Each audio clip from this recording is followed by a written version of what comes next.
Hello दोस्तों, आज हम इस वीडियो में डस्ट ऑफ स्नो जो कि रॉबर्ट फ्रॉस्ट के द्वारा लिखी गई एक बहुत ही बेहतरीन और शानदार जो है पोएम है, जिसे आज हम लोग जो है इस वीडियो में पढ़ेंगे। ठीक है, तो इस वीडियो को पढ़ने से पहले हम जानेंगे कि इस पोएम का जो है वो अर्थ क्या है, मीनिंग क्या है, कवि जो है वो क्या कहना चाहता है। एक्चुअली दोस्तों, सबसे पहले हम लोग जो है वो ये जानेंगे कि नेचर के द्वारा जितने भी चीज़ें जो बनाई गई हैं, जो दी गई हैं, वो सारे जो है वो कैसी होती हैं, सारे जो है वो शुभ होती हैं, सारे जो है वो अच्छी होती हैं। ये केवल हमारा जो है वो सोच होता है, जो हम उसे जो है वो नेगेटिव वे में क्या करते हैं, देखते हैं। जैसे कि जब हम एक कौवा के बारे में बात करते हैं, ठीक है, तो कौवा के बारे में जैसे ही बात करते हैं तो हमारा जो है मन जो है वो उसे क्या करता है, एक नेगेटिव जो है वो मान लेता है। ठीक है,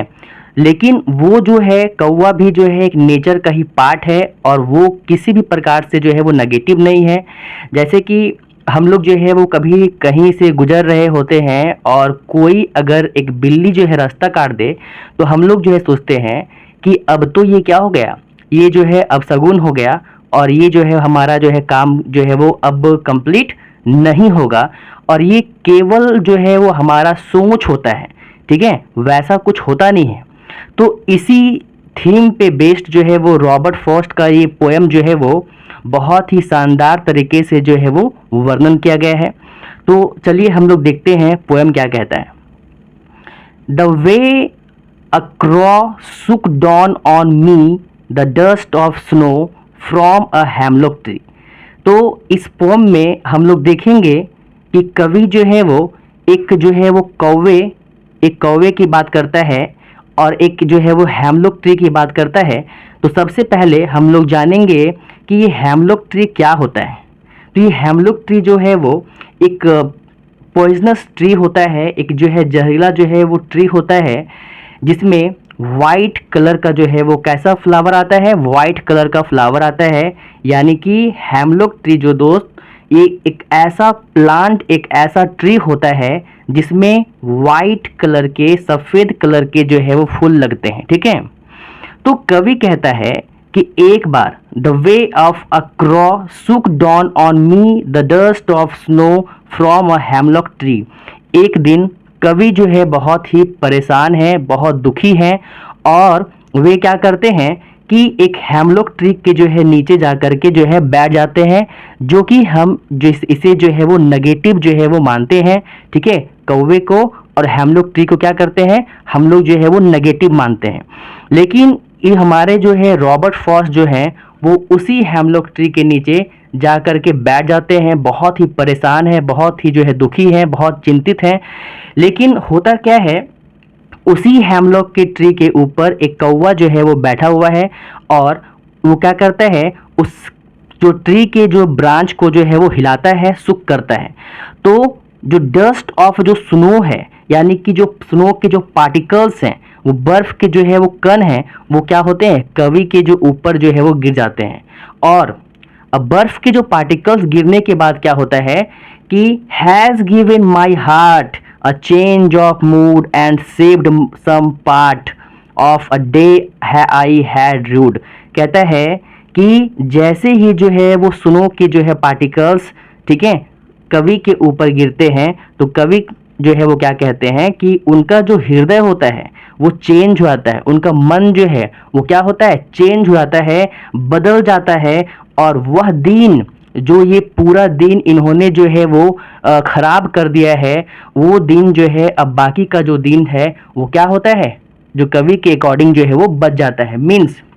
पूरा जो है कविता का जो है वो अर्थ ये है कि एक दिन कवि जो है बहुत ही परेशान और जो है वो हताश होते हैं, वो जाकर के एक हेमलॉक के ट्री के जो है नीचे जो है वो बैठ जाते हैं। उसी जो है वो ट्री के ऊपर एक कौवा जो है वो बैठा हुआ होता है और जो है वो क्या करता है कि हेमलॉक के ट्री को जो है वो सुक करता है, हिलाता है। तो उससे जो है पार्टिकल जो होते हैं स्नो के, वो गिरते हैं किसके ऊपर, जो है वो कवि के ऊपर। अब कवि के ऊपर जैसे ही डस्ट के जो पार्टिकल्स होते हैं वो जब गिरते हैं तो उनका जो है जो हार्ट है वो मूड जो है वो चेंज हो जाता है और कवि को ऐसा लगता है कि अब उनका सारा टेंशन, अब उनका सारा परेशानी जो है वो क्या हो गया है, वो खत्म हो गया है। और कवि मानते हैं कि उनका जो बाकी का जो दिन है वो जो है अब कैसा हो गया, अब जो है वो बच गया। और इस प्रकार से जो है वो कविता जो है हमारा क्या होता है, खत्म होता है। तो कवि जो है ये बताना चाहते हैं कि कोई भी नेचर का जो चीज़ है, कोई भी नेचर का जो है वो बनाया गया, कोई भी जो आपका जो है वो कोई भी थिंग्स, ठीक है, वो बेकार नहीं होता है, वो नेगेटिव नहीं होता है, वो पॉजिटिव साइन होता है अगर आप उसे जो है वो देखें तो। अदरवाइज अगर आप जो है किसी भी चीज़ को नेगेटिव मानेंगे तो वो नेगेटिव होगा, ठीक है। चाहे वो आपका जो है बिल्ली जो है रास्ता काट दे, या तो जो है वो कौवा को देखते हैं या हेमलॉक के ट्री को देखते हैं, तो ये कोई भी जो है वो आपका नेगेटिव नहीं होता है। भले ही आपका हेमलॉक का ट्री जो है पॉइजनस है, जहरीला है, नेगेटिव जो है वो अर्थ में हम लोग देखते हैं, लेकिन ये आपका हेमलॉक का ट्री और ये जो आपका कौवा है वो क्या करता है, ये जो है वो पॉजिटिव रिस्पॉन्स देता है। तो इस कविता में जो है वो बस इतना ही। अब हम लोग जो है वो आज यहाँ पे राइम स्कीम को देखेंगे कि पोएम में जो है वो कौन से जो है राइम स्कीम का जो है वो यूज़ किया गया है। तो दोस्तों आप यहाँ पे जो है वो देख सकते हैं कि क्रॉ क्रॉ जो है वो और स्नो में यहाँ जो दोनों का जो है वो उच्चारण जो है वो सेम हो रहा है, क्रॉ स्नो। इसलिए जो है वो अगर हम इसे ए मानते हैं तो ये भी आपका जो है वो ए होगा। मी और जो है वो ट्री, मी और ट्री जो है वो इनका जो साउंड एक जैसा है, तो ये भी आपका जो है वो क्या होगा, इसे अगर बी मानते हैं तो ये भी आपका जो है क्या होगा, बी होगा। तो ये जो आपका जो फर्स्ट स्टैंजा है वो ए बी और ये क्या हो जाएगा, ए बी, यानी कि ये ए बी हो गया। इसके बाद हम यहाँ पे देखते हैं हार्ट और जो है वो पार्ट, तो ये अगर सी है क्योंकि ए बी तो यहाँ पे हम लोग बी तक जो है ले चुके हैं, तो हार्ट और पार्ट में सी और यहाँ पे जो है वो यहाँ भी क्या हो जाएगा, सी हो जाएगा, ठीक है। इसके बाद मूड और यूड, ये जो है यहाँ भी डी और यहाँ भी डी है, यानी कि जो प्रोनाउंसिएशन जो है दोनों का सेम है, तो यहाँ भी क्या हो जाएगा, डी और डी, तो यहाँ पे हो जाएगा आपका जो है वो सेकेंड स्टैंडा का हो जाएगा सी डी और ये हो जाएगा सी डी, ठीक है। तो जो राइम स्कीम हुआ वो क्या हो गया, ए बी और आपका हो गया ये सी डी, ठीक है। तो यहाँ पे दोस्तों आप जो है वो देख सकते हैं कि ये जो आपका राइम स्कीम है वो ए बी और सी डी है, ठीक है। अब हम लोग जो है वो कुछ फिगर ऑफ स्पीच जो है वो यहाँ पे पोएम में जो यूज़ हुआ है उसे जो है देखेंगे। तो सबसे पहले हम लोग बात करेंगे एलिट्रेशन का। तो एलिट्रेशन जो है वो क्या होता है, एलिट्रेशन जो है वो क्या होता है कि alliteration is the repetition of a sound specially a consonant sound, ठीक है, means the use of the same letter और sound at the beginning of the words. यहाँ पे पोएम के जो है वो इस लाइन में हैज़ गिवन माई हार्ट में आप देख सकते हैं कि यहाँ भी जो है वो एच और यहाँ भी जो है वो एच, ये दोनों जो है वो आपका जो है वो कॉन्सोनेंट साउंड है, इस कारण से ये आपका जो है वो एलिट्रेशन होगा, ठीक है। एंड सेव्ड सम पार्ट में जो है एस और यहाँ भी जो है वो एस है, सिफ्ट का एस और सम का एस, इसलिए ये भी आपका क्या है, एलिट्रेशन का जो है एग्जाम्पल है, ठीक है। अब जो है वो हम लोग देखेंगे एजोनेंस क्या होता है, ठीक है। एजोनेंस जो है वो क्या होता है, तो द एजोनेंस क्या होता है, the repetition of similar vowel sound. जब जो है वो वॉवेल साउंड का क्या हो, सिमिलर जो है वॉवेल साउंड का जो है रिपीटेशन हो, मीन्स सुक डॉन ऑन मी में जो है वो आपका जो है यहाँ पे क्या है, वॉवेल साउंड जो है वो ओ का, यहाँ भी ओ का और यहाँ भी ओ का जो है रिपीटेशन है, इसलिए ये जो है वो एजोनेंस का एग्जांपल है, ठीक है। इसके बाद जो है वो सिंबलिज्म, ये क्या होता है, तो the use of symbols to represent things specially in art and literature, यानी कि इस पोएम में हम लोग देखते हैं कि क्रॉ, हेमलॉक ट्री और स्नो जो है वो सिंबलिज्म का जो है वो एग्जाम्पल है, ठीक है। इसके बाद